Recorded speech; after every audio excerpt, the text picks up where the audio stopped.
Assalamualaikum warahmatullahi wabarakatuh. Saya Salsa Bella Nur Azza dengan NIM 1905236483031 dari Prodi S1 Teknik Sipil. Di sini saya akan menjelaskan ukuran tendensi sentral dan teknik penyajian data. Ukuran tendensi sentral merupakan setiap pengukuran aritmatika yang ditunjukkan untuk menggambarkan suatu nilai yang mewakili nilai pusat atau nilai sentral dari suatu gugus data atau himpunan pengamatan. Metode dalam pengukuran tendensi sentral ada 3, yaitu min, median, dan modus. Yang pertama ada min atau rata-rata, yaitu pengukuran tendensi sentral yang melakukan fungsi pembagian pada hasil penjumlahan nilai-nilai atau skor yang ada pada data terhadap jumlah total frekuensi kemunculan nilai pada data tersebut. Nilai min atau rata-rata dapat dicari dengan menggunakan rumus min sama dengan jumlah total data dibagi dengan jumlah total frekuensi data.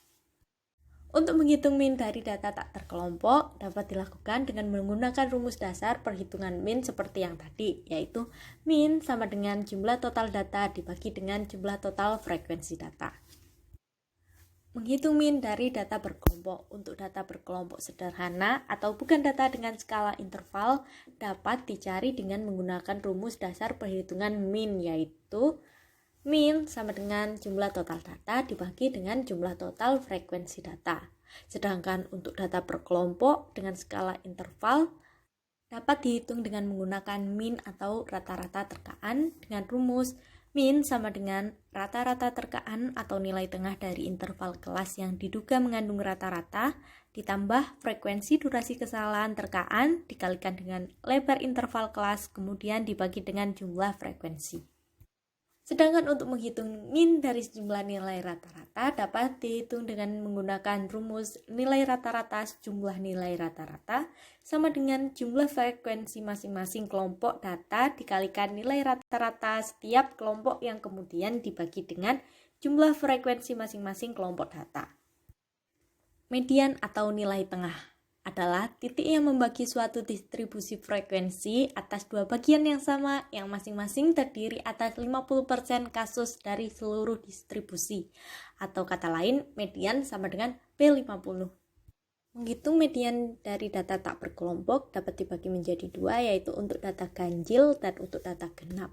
Untuk data ganjil dapat menggunakan rumus median sama dengan data ke atau nilai data yang biasa dirumuskan dengan X, kemudian dikali dengan jumlah data ditambah 1, kemudian dibagi 2. Untuk data genap dapat menggunakan rumus median sama dengan jumlah data dibagi dengan 2 ditambah jumlah data yang ditambah 1, lalu dibagi dengan 2.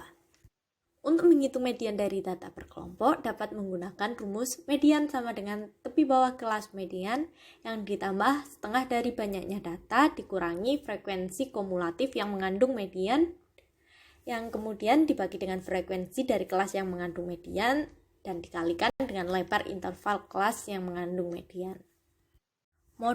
Modus merupakan poin atau titik nilai pada skala pengukuran dengan frekuensi terbanyak pada suatu distribusi yang menunjukkan titik dalam suatu penyebaran yang paling padat atau tinggi konsentrasinya.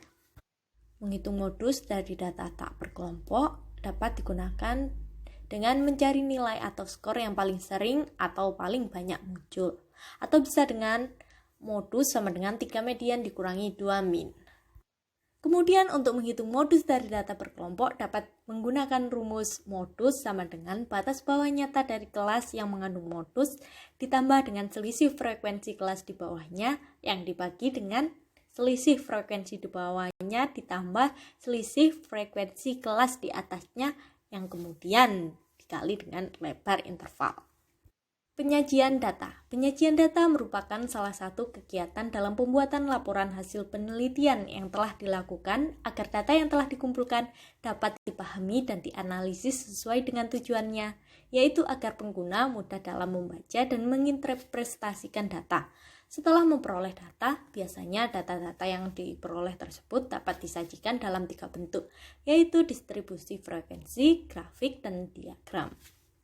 Yang pertama ada distribusi frekuensi, yang merupakan daftar yang memuat susunan data acak yang didapat dari data suatu penelitian ke dalam bentuk berkelompok atau ke dalam kelas-kelas interval tertentu.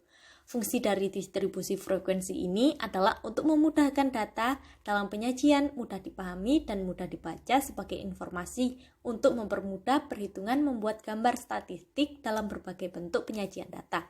Distribusi frekuensi dapat dibedakan menjadi 3 jenis, yaitu distribusi frekuensi biasa, relatif, dan kumulatif. Distribusi frekuensi biasa merupakan distribusi frekuensi yang hanya berisikan jumlah frekuensi data dari tiap kelompok data atau kelas. Distribusi frekuensi biasanya dibagi menjadi 2 jenis, yaitu yang pertama distribusi frekuensi numerik, yaitu distribusi frekuensi yang pembagian kelasnya dinyatakan dalam angka. Kemudian yang kedua ada distribusi frekuensi peristiwa atau kategori, yaitu distribusi frekuensi yang pembagian kelasnya dinyatakan berdasarkan data atau golongan data yang ada. Berikut merupakan contoh distribusi frekuensi numerik, yaitu tabel frekuensi sejumlah karyawan yang berdasarkan umur, dan contoh distribusi frekuensi peristiwa atau kategori dengan contoh tabel banyaknya peristiwa pelemparan dadu.